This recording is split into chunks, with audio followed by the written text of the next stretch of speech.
Hello there everyone. Today we're gonna be taking a look at Valla, and we're gonna be seeing, how good she is right now in the current state of the game. And if you're not familiar with my videos, what I'm going to basically be doing is, before I say anything, I'm gonna tell you what this video is and what this video is not, because we need to get this very clear. This video is not about the build that you can go with Valla every single game. Because when you go out there to see guides and whatnot online, they tell you, oh, get this with Valla, get this talent, this talent, this talent, and that's what all you're gonna build every single game, which is not a good mentality to have if you're going into games, especially if you're planning to go into higher rankings.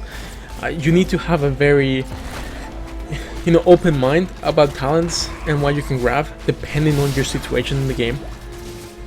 So that's basically what we're going to be doing. We're going to be taking a look at the different talents you can grab depending on what you have in your team and what the enemy team has. And Valla is a very good example of a character you can use for that. Why? Because she's very valuable if you're going for an auto attack build.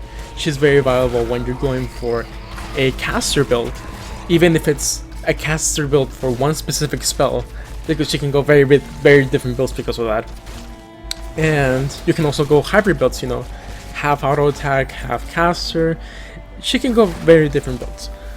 And this video really showcases of what you can actually grab depending on what you need. So let's go into the game and see what we have, okay? So we're actually going against a Nasibo. We're going bot lane. And on this map in specific, Nasibo can be a pretty big bully if he's left alone in lane, especially if he pushes you to your turret.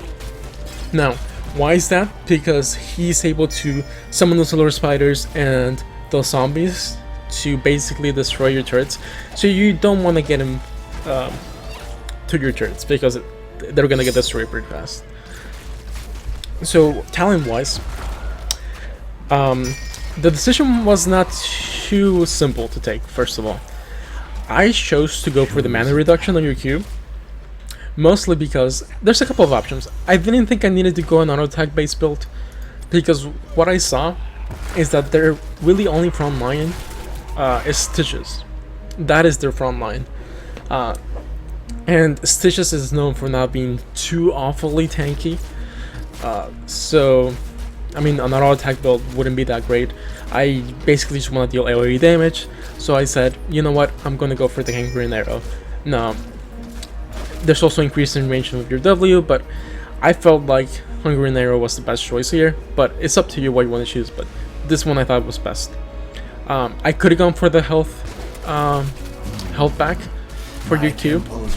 That's also a very viable option, but I saw that we have a Lily. Now, Lily is very good at healing over time, so I said, you know what, I don't think I need it. I don't think I need that healing over time. If I had someone like an Uther, I might have considered the healing over time, because Uther is more of a bursty healer rather than Lily, who's heals over time. And I thought to myself, well, the only time I'm gonna die is if I get bursted, so I'm not gonna go for that healing over time for that. Yeah, so right now, again, soaking experience as always. You also have to, whenever you play, by the way, in this map in specific, if you're going bot lane, you have to mirror a lot of the times what the other person does. You don't want to give a lot of experience for free, but you also don't want to let your team die if your enemy bottom laner goes over to the objectives. You want to pretty much mirror what they do. Let's see, getting away here, not bad. Alrighty, so second talent, we went with the arrow, basically. That's what I thought I wanted to do this game. Go for the arrow, go for more targets on it, and go for the increased range. Again, because my arrow is going to be more spammy now that it costs half the mana. And this is the reason that I wanted to reduce the mana cost on it, just to be able to push the lane, because you saw Nasibo just pushing in and dealing a lot of damage. Right, so, I took the decision of upgrading my Q much more because I knew I needed to get Nasipo off my turret. And being able to do that over and over and over again. So the decreased mana on the Q was very good. And of course it deals a lot of single target damage like you saw there. Alright, so right here I do get somewhat caught, but I'm able to get away with a sliver of health. Going back to base. Alright, so I'm going to take this time to talk about the third talent being the refreshing of your Hungering Arrow whenever you bolt. Which is going to be very good.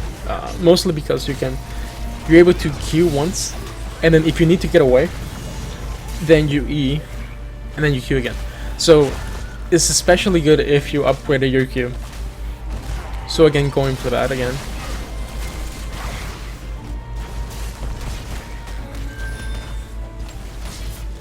Alright, you can see here, not trying to go too deep, because Valla cannot take any damage pretty much.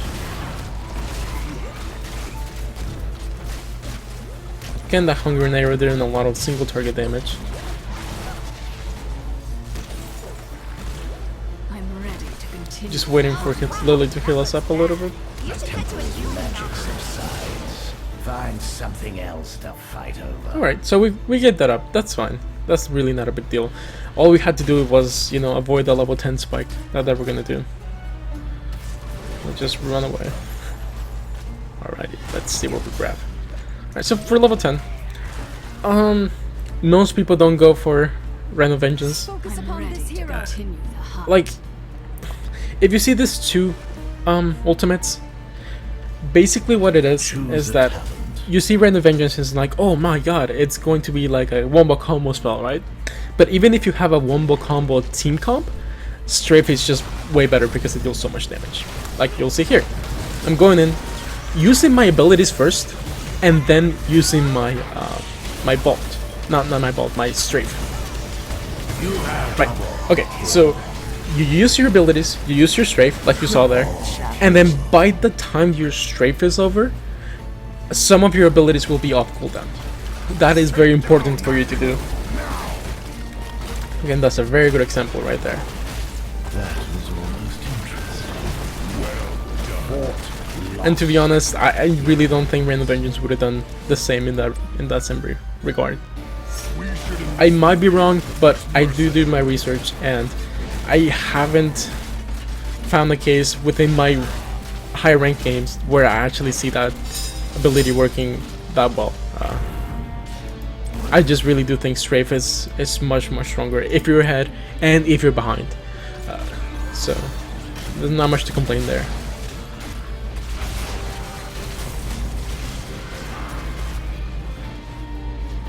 Okay. So at this point of the game, you really have to be thinking about, you know, what you want to grab next and what the threats are on their team. Also, another reason to grab Strafe is if they don't have any. Oh, you see right here again. A very good ability to deal damage. Right, Strafe can get cancelled by stuns. That's another thing. That's another thing that may want to make you want to grab Random Vengeance if they have a lot of stuns. Because your Strafe is going to go away if you get stunned. And the only really stun you can get against this team is the Netherwind. Yeah, right, from Kalthas. So again, I don't think I'm gonna get hit by that, so I don't do it.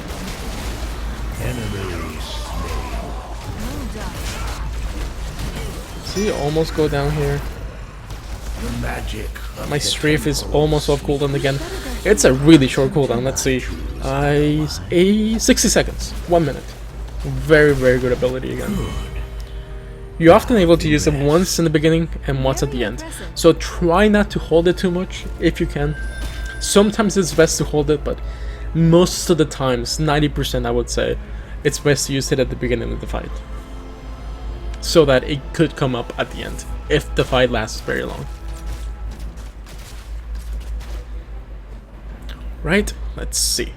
So, okay, so this was the hardest decision of the game. Before you start complaining about this, I saw their team, and I was like, the only way I could really die this game, I don't think I can die by the Kelphas. That was one thing. And okay, another team fight. You're very good, dealing a crap load of damage. You saw my team's on stasis, and I was able to deal all that damage right there. And this team fight, keep in mind, it's gonna showcase my talent choice that I was gonna mention. The only way that I thought I was gonna die ever in this game was going to be either getting hooked by Stitches, which hasn't happened yet. Well, I haven't died by it. But the other main reason that I thought I could die this game was because of the Zeratul burst. So I decided to go for the spell shield. You would better go here. Because Zeratul's very bursty. And that was seriously the only way I saw myself dying.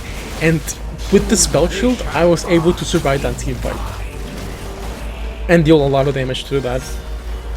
So again, there's a lot of other really good options here, don't get me wrong, but I really thought I could play better and safer if I went that route. And I know I mentioned this before in another video, but there's something that I learned from years and years of playing World of Warcraft, was the saying that people said, a dead DPS does no DPS. And this is very true. So I did decide to go for the spell shield now. If you felt like you were safer, you had a Nuthor in your team or something, maybe spell shield isn't that great. But in this specific situation, the only time I saw myself dying was prevented by spell shield. Alright, here I get Zeratul ulted. Zeratul can't really prevent that. But then again, just use my abilities, deal a lot of damage, even though I got Zeratul ulted, I still did a lot of damage. And that's another thing I had to mention. Let's look back at the beginning of the game. If we look back at the beginning, I said, you know, they didn't really have much of a front line, so going for a caster build was a better option in this case, because by the time my spells were done, the team fight was basically decided already, and my auto attacks didn't matter that much. In another team comp that they might have with more tanks, then maybe an auto attack build would have been better. But it was really the right choice to have gone for a caster build this time around. So then again, choices in the talents depending on what they had. Very important to you to make sure not to go for the same build every single game. That is very important, and that's really gonna enable you to go through the ranks easier than you would. Here I made a mistake. I really should have dodged that. I didn't have mana for my E, but I wasn't mana. That was just entirely my mistake. But it gives us time to look at the talent choice. Alright, so I decided to go for the second vault. Alright, so my decision for that is that I didn't think we needed damage from execution. I really didn't think we needed that, because we, again, looking at your team, we already had a good selection of DPS. We had Jaina, and we had Thrall. So I was like, I really didn't think we needed that extra damage right there. Maybe if it was a different team comp from myself, then I would have chosen something different. But I decided to go for the vault. It gives me more flexibility against the things that I could die. I could die from Kelphas, from the bombs, so I needed to get away from those. I needed to get away from the Zeratul when he jumped on me. I needed to get away from the hooks. I needed to get away from the zombies. So then again, vaults are very important. mostly because of the team comp that they have. So that's something that you really need to think about. Here, I get pulled. I use my abilities. I was like, you know, I'm gonna die. I dealt a lot of damage. I almost killed the Ceratul. I dealt half damage to the tank, half damage to the Zebo. I messed up, and I had to react really fast. I knew I was gonna die, so I used all my abilities and tried to survive as long as possible. And my team is able mostly to clean up here. Not very cleanly. I did mess up. That's one thing. You have to accept the mistakes that you do and make the best out of them. So right here, I'm just holding on to my talent because level 20, there's a lot of decisions going into that. So, yep, that's Kelthos for you. Alrighty. So Bolt of the Storm. Let's just talk about this. Bolt of the Storm is very good if you get hooked. So that was very tempting, but I already had Spell Shield and 2 bolts, so I thought that going for a safer build maybe wasn't the best. I really did think maybe we needed a little more damage after I saw my team like actually fighting. So it was either going to be between Vengeance or Nexus Frenzy, which a lot of people grab, by the way. It's a very good talent. Oh, here I go again. Come in the team fight, burn my spells, use my ultimate, and by the time the ultimate's done, you have your spells back again. Easy. Very easy. And again, it really shows why I grabbed this talent. Because, again, like I said in the beginning of the game, I thought this game was, the team fights were going to be over after my spells were cast, and it wasn't going to be very auto attack based. So that's why I went for that upgrade on my spell. Because it keeps showing over and over again that the team fights are over after I cast my spells. Here, trying to cause Ceratul. Again, it's going in, pressing my Q. Got it. Easy. Easy peasy. Any last words? Right. So, yeah, this build, I'm not recommending everyone to build. That's again, I want to make this very clear. This video is not about a build that you can go every single time. This video is about showing you different choices you can make and how good Valla can be with all the different choices you can make. And being different in every single game depending on what you need. And that's really going to make you a stronger, basically, player all around, to be honest.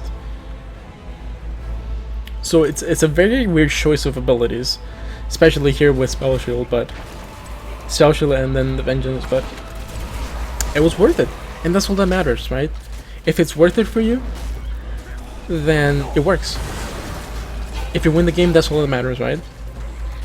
And you actually experimented. That's one thing. I really want you guys to experiment, because it really makes you better players, and it makes you take decisions much faster and better in order to win games. Alright. Your world is upside down. I get stunned by Kelthos, the only one way I can get stopped by my ultimate, but hey, we take the game right here. Alrighty. Good game, everyone. And again, I wanna mention everyone to you that I'm making these videos mostly to, you know, show everyone how to play the game a little better and help us all become better players, okay? If you enjoyed the video, make sure to thumbs up. It really does help, guys. You have no idea how much it helps. And if you want to watch more, you're able to subscribe, okay? Well, in the next video, take care, guys, and we'll see you again. Bye.